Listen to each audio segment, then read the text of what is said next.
సర్వ మానవాళికి రక్షకుడు, మనకు కొండంత అండగా నిలిచేవాడు.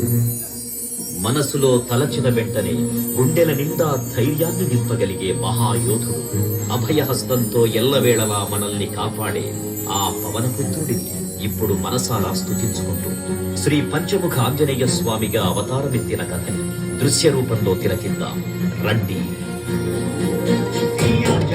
ప్రసన్నాంజనేయం ప్రభాదిత్యగాయం ప్రకీర్తిప్రదాయం భజే వాయుపుత్రం భజే బాలగాత్రం భజేహం పవిత్రం భజే సూర్యమిత్రం భజే రుద్రరూపం భజే కర్మతేజం. అది రామాయణ మహాయుద్ధం భీకరంగా సాగుతోన్న తరుణం.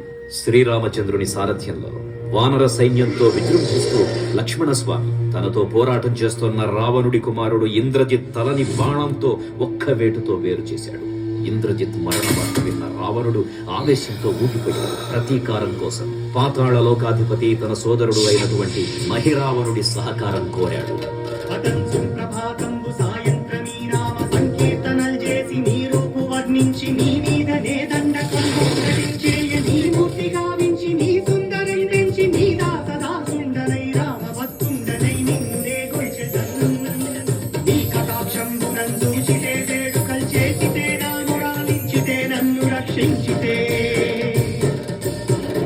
తంత్ర విద్యలో ఆరితేరిన మహిరావణుడి దాడి గురించి విభీషణుడి ద్వారా ముందుగా తెలుసుకున్న హనుమంతుల వారు తన ప్రభువుల విశ్రాంతి మందిరానికి కాపలా ఉండగా ఆ దుష్టుడు లోపలికి ప్రవేశించడానికి పలు ప్రయత్నాలు చేసి చివరికి మాయోపాయంతో విభీషణుడి రూపం ధరించి మందిరంలోకి ప్రవేశిస్తాడు.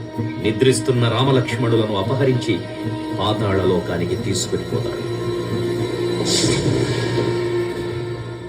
అంజనాదేవి గర్భాన్మయాదేవ నిన్నెంత వాడన్ దయాశాలి వై చూచియుండాత వై దూషిగన్ నిలిచియున్ తొల్లి సుగ్రీవ కున్మంత్రి వై స్వామి కార్యార్థమయ్యేగి శ్రీరామ సౌమిత్రులను చూచి విచారించి సర్వేసు పూజించి యవ్వాడు చెంపంటు గావించి వాలిని సంపించి కాకుసతిలకు మా దృష్టి వీక్షించి కిష్కింధకే తెంచి శ్రీరామ కార్యార్థమై లంకకే తెంచియున్